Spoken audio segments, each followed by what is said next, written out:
In one of your earliest speeches, you mentioned the illusion of Chinese and Russian aggressions was created by the deep state and the military-industrial complex. Let me just point out the illusion of Russian and Chinese aggression around the world. You'll hear this repeated many, many times that, any day, Russia is going to take over the entire world. China's taking over the world. They're doing all this stuff. If you look at the number of foreign bases between the U.S. and the U.K., we have about 900 overseas military bases where we have troops stationed in foreign countries. The total bases of the Russians and the Chinese, about 35, in total. China only has 5 overseas bases compared to the 900 or so U.S. UK. We've created this bizarre illusion because the deep state, the war industrial complex, must have enemies. You cannot manufacture weapons when you don't have enemies. And so we create this illusion that they're coming to get us. They're on our doorsteps. And the fact of the matter is that China is out to make a buck. They want money. The Belt and Road Initiative is very important, but they have a different paradigm. Our paradigm is we go into a country, we set up NGOs, we take over, the government by coup. If we can't, then we just bomb the place to smithereens half the time.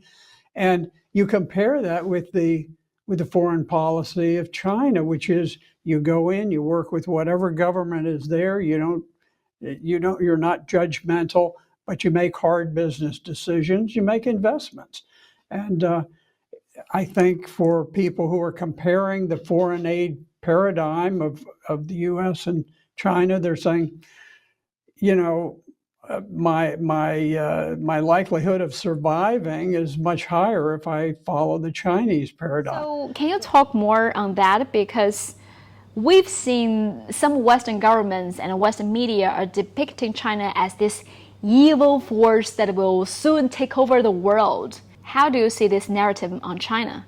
It is a strange thing.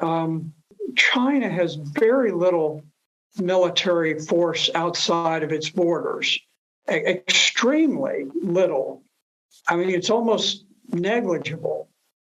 If you look at the military history of China in recent years, the conflicts they've had have been border conflicts, and the border conflicts, sometimes they've been sharp conflicts, but they've been limited. I think it was right after the United States left Vietnam. There was a very sharp border war over the exact boundaries between China and the very northern part of Vietnam. But it wasn't intended to acquire new territory. It was intended to maintain the territory that China had. A similar situation exists with India, where there have always been some tensions about the exact lines between China and India. But both countries have handled it with a great deal of maturity and good judgment. Even, the Chinese fought a war with Russia. Again, it was over the boundary line, and it was a sharp war. It was some years back, but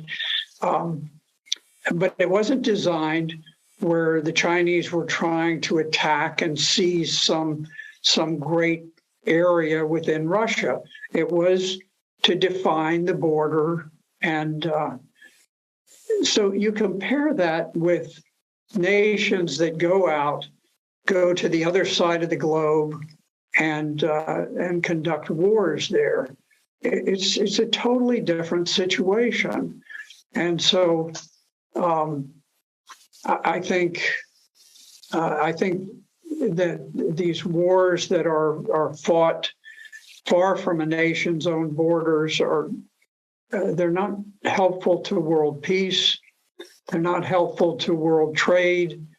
And I think in the case of the United States, I think they're very counterproductive. They hurt the American people, and there are some very powerful mega billionaires who profit greatly from these things, but the people don't profit.